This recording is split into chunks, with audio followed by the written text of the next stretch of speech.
أعوذ بالله السميع العليم من الشيطان الرجيم. بسم الله الرحمن الرحيم. الحمد لله رب العالمين، والصلاة والسلام على سيدنا ونبينا محمد وعلى آل بيته الطيبين الطاهرين. اللهم صل على محمد وآل محمد. بسم الله الرحمن الرحيم. قال الله الكريم في كتابه المجيد: بسم الله الرحمن الرحيم. يا أيها الناس اتقوا ربكم الذي خلقكم من نفس واحدة وخلق منها زوجها وبث منهما رجالا كثيرا ونساء واتقوا الله الذي تساءلون به والأرحام إن الله كان عليكم رقيبا. قبل أن نتحدث في هذا الموضوع بودي أن أقدم مقدمة. المقدمة تتألف من نقطتين. النقطة الأولى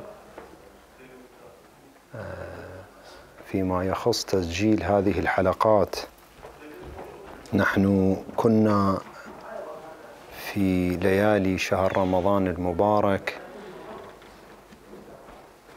مدعوين من قبل حسينية الرسول الأعظم في مدينة فيكشو في السويد، وكان هنالك حضور للأخ المتألق الرائع سمير الرسام جزاه الله خير الجزاء. وعند استماعه للمحاضرات التي تلقى اقترح علينا اقتراحا أن نقدم بعض المحاضرات فيما يخص اندماج الفرد المغترب مع المجتمع الأوروبي الذي يعيش فيه.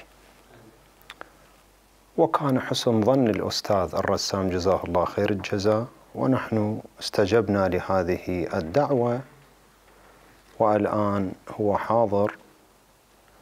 مرة أخرى أكرر شكري وتقديري له لجهوده المبذولة.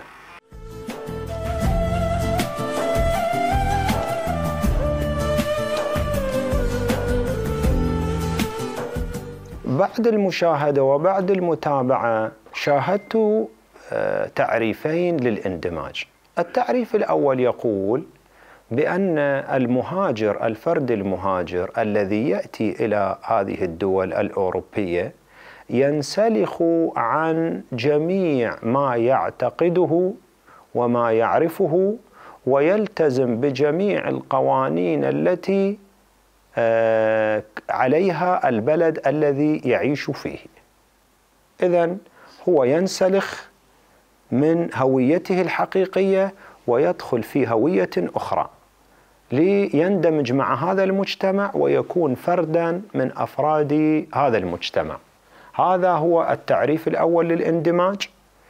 أما التعريف الثاني للاندماج هو أن يأتي الفرد المغترب إلى البلد الذي يعيش فيه وترتبت الأمور فيه، وماذا هنالك نقاط اشتراك يشترك معهم فيها، وهنالك نقاط افتراق. مثلا أكثر البلدان الأوروبية تحترم الدين وتحترم خصوصيات المغتربين. مثلا نحن الآن نتكلم في السويد تعطي الحرية الكافية للديانة والاعتقاد. كل شخص يستطيع أن يعتقد ما يريد. مسألة العقيدة من المسائل التي تخص الأفراد. مسألة الممارسات الدينية مسائل تخص الأفراد، فالأديان لها حرية كافية في هذا البلد. هذا من جانب. الأمور التي تخص المغترب هذا هو بالخيار وحر.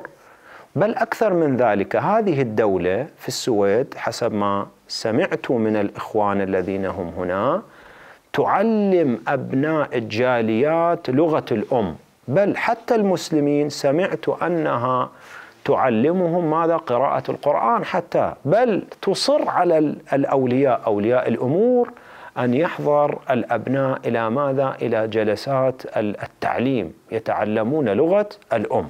فإذن الاندماج بالتعريف الثاني هو أنه هنالك مختصات بكل فرد من الأفراد الذين يعيشون في السويد، هذه له، وهنالك أمور مشتركة كالالتزام بالقانون مثلا واحترام النظام.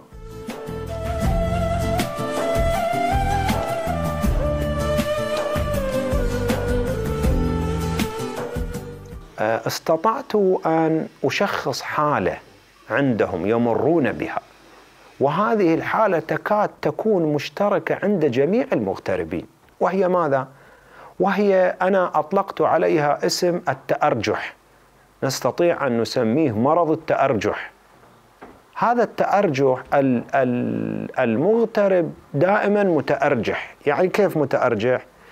يعني هو حينما توجه له السؤال هل أنت ستسكن في هذا البلد، في هذه البلاد الأوروبية؟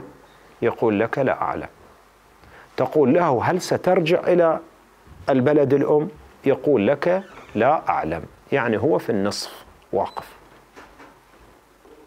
هو متأرجح ومتردد، لا هو ممن يسكنون ويقنطون هذه البلاد، ولا هو ممن ماذا؟ يذهبون إلى البلد الأم ليعيش فيه الحياة. حالة متأرجحة. هذه الحالة المتأرجحة خطيرة جدا، خطيرة، تشكل خطورة على المغترب وعلى أبناء المغترب بشكل أخص. بالنسبة للمغترب سوف لا يعرف إلى أين يذهب، دائما يعيش حالة المجهول، وهذه تؤثر عليه من جوانب متعددة. أولا من الجانب المادي.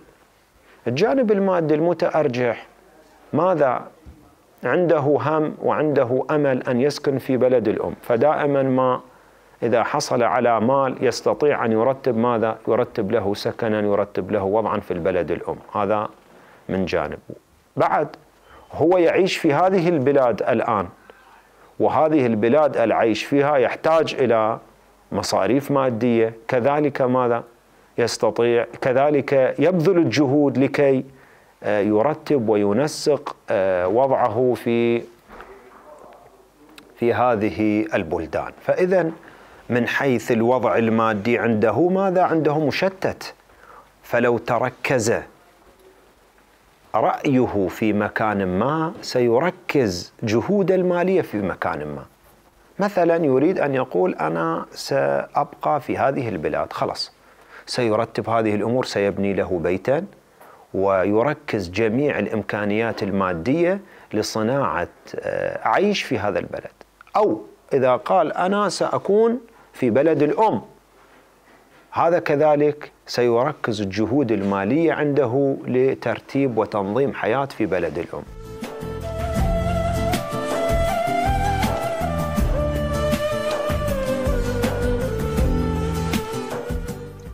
الآباء لم يهتموا بماذا؟ ببناء وتشكيل مراكز إسلامية قوية قابلة للاعتماد ويمكن أن تنهض بالمسؤولية. فهذا الطفل يبقى متأرجح، لا إلى هنا، لا إلى ها هنا، ولا إلى ها هناك، يبقى متأرجحا بين الطرفين، وهذا شيء جدا خطير على هذا الوليد. يمكن الآباء نتيجة العيش في تلك البلدان واجهوا ما واجهوا، ولكن هذا النشء الجديد ليس من المفروض أن يبقى هكذا متأرجحا، وكذلك ماذا؟ تتسبب له أزمات. هذا يسبب أزمات نفسية لهذا الطفل. بعد يسبب يعني عدم اندماج مع المجتمع، لا يعرف هل سيبقى هنا لكي يكون حياة أم ماذا، أم سيذهب هناك ليكون حياته ويعيش حياته في تلك البلاد.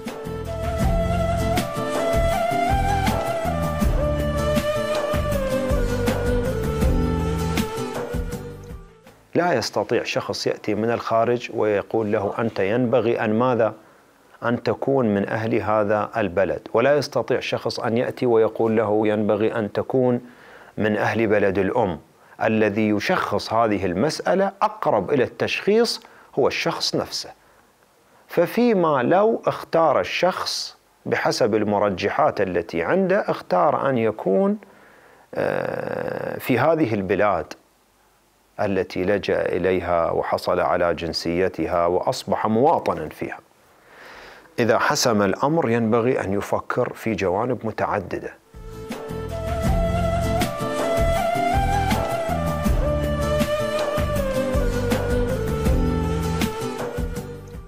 أولاً يفكر في معرفة قوانين هذا البلد وما تقدمه هذه المؤسسات للمغتربين. هنالك جهود مبذولة من قبل المؤسسات في هذه الدول، ماذا؟ لتقديم مساعدات يعني مساعدات جيدة لأبناء الجاليات التي تعيش على أرض هذه البلدان. فينبغي ماذا؟ ينبغي التأكيد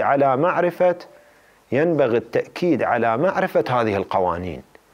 كيف وما هي القوانين التي تفيد المغترب وتقدم له الخدمات؟ هذا يركز عليه جيدا. ثانيا يركز على بناء المؤسسات، أنه هذا مجموعة من المغتربين يكونون مجتمعا. الحياة لم تزدهر إلا بهمة الشعوب. هذه البلدان كيف تطورت ونحن عشنا معهم هنا واطلعنا على العادات التي عندهم، التقاليد التي عندهم، الأمور التي يبنون عليها حياتهم المادية. اطلعنا على هذه الأمور ورأيناها بأم العين وعرفنا كيف يعيشون، ورأينا أن هذه الشعوب هي من بنت هذه الدول. يعني الشعوب هي التي تبني الدول وليست الحكومات، وهذا شيء ينبغي أن نصدق به 100%.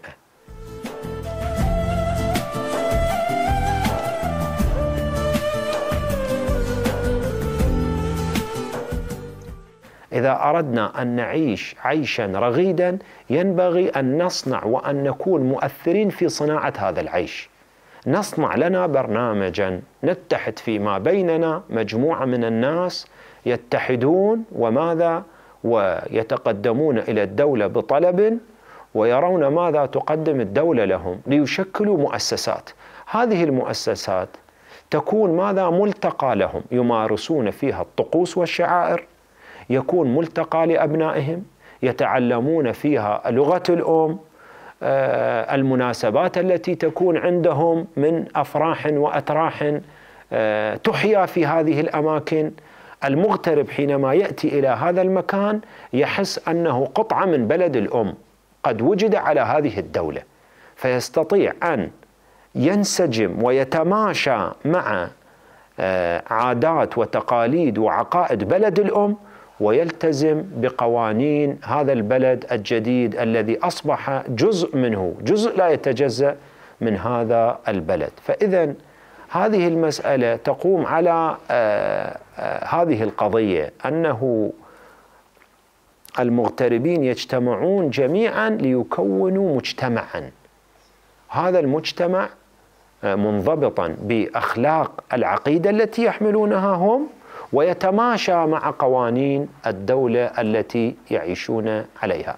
وهذا الشيء من الأمور التي لا تمانع به الدول أبدا، لا تمانع، خصوصا في السويد، بل تستقبل هذه المسألة.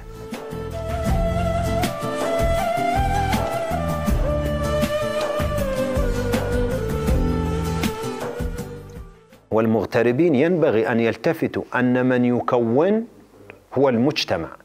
نجتمع جميعا ونكون يد واحدة ونؤسس لأنفسنا حياة تنسجم مع ديننا وتتماشى مع هذا البلد الذي احتضننا، حيث هجرنا الناس، أعطانا، حيث حرمنا بلد الأم، حيث حرمنا الإرهاب، حيث حرمتنا الحكومات، قدموا لنا الأمن، قدموا لنا الأمان. ينبغي أن ماذا؟ أن نحتفظ لهذا البلد بهذا الفضل الكبير في أعناقنا، وتبقى هذه المسألة في أعناقنا إلى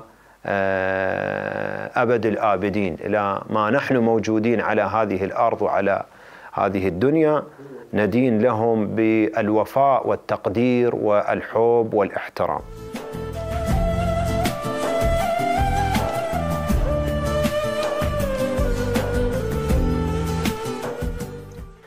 ينبغي على المغترب أن يلتفت إليها كذلك. العمل جدا مهم في هذه البلاد. العمل أولا الوقت الموجود هنا الذي عند بعض المغتربين وهو ما يؤلمهم كثيرا، لأن الناس هنا عاملون، الناس يعملون، لا يوجد عندهم مقاهي وأماكن والجميع في العمل. فهذا الإنسان أولا سيحس في حالة الكآبة، تتولد عنده الكآبة من الوحدة، يعيش الوحدة دائما. هذا من جانب آخر هذا الجانب المادي، يعني هؤلاء الأطفال حينما يعيشون في مجتمع مرفه، فهذا الطفل حينما يحضر إلى المدرسة مثلا يجلس إلى جنبه مثلا طفل هو ابن البلد وأبوه يعمل بجد واجتهاد ويقدم له الإمكانيات ويقدم له الخدمات المتنوعة. هذا الطفل حينما يجلس إلى جنب ذلك الطفل الثاني سيحس بماذا؟ سيحس بعقدة الحقارة، وهذا شيء خطير جدا على شخصية الأبناء، خطير.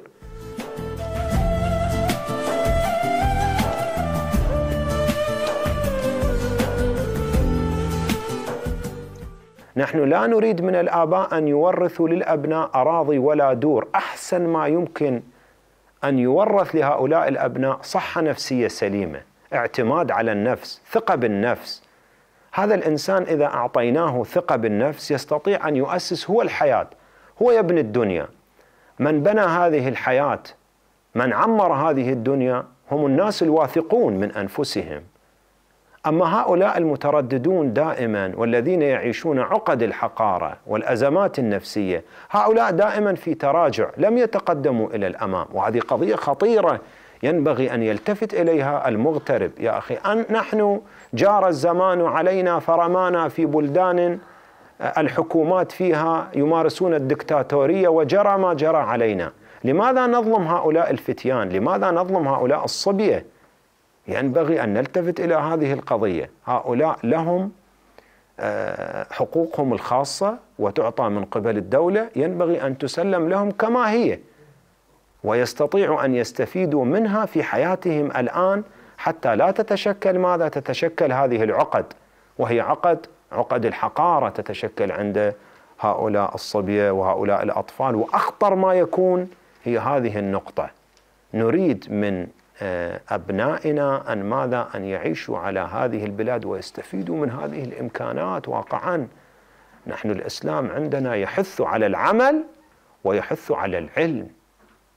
نذهب إلى روايات أهل البيت صلوات الله وسلامه عليهم، إلى روايات النبي صلى الله عليه وآله: اطلبوا العلم ولو كان في الصين. في ذلك الوقت الصين كانت بعيدة في تلك الوسائط النقلية المتأخرة البدائية.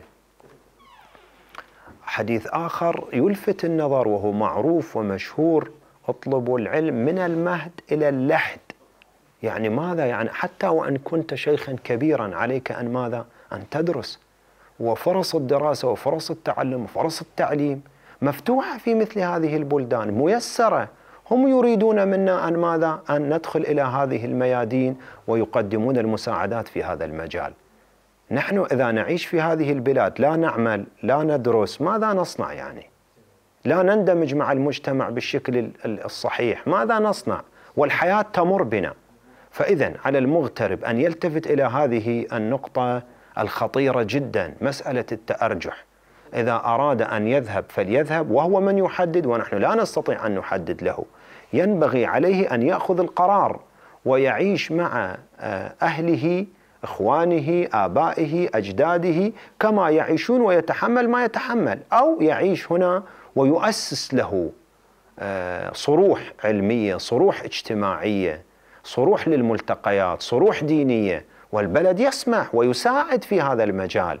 يستطيع أن يعيش حياته بشكل طبيعي، ونستطيع أن ننتج من هذا التواجد الموجود تنوعا في هذه البلدان.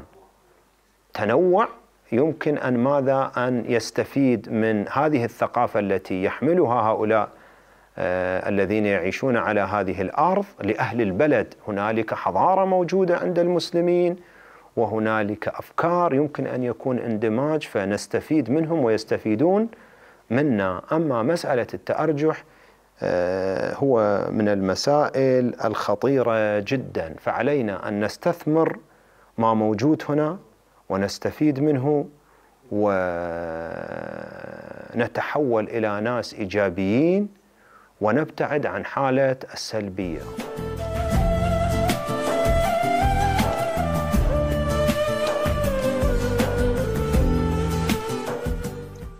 أنا أكتفي بهذا القدر، وإن شاء الله نتواصل معكم في حلقات أخرى، وعلى بركة الله سبحانه وتعالى. أستغفر الله لي ولكم، وصلى الله على سيدنا ونبينا محمد وعلى آل بيته الطيبين الطاهرين.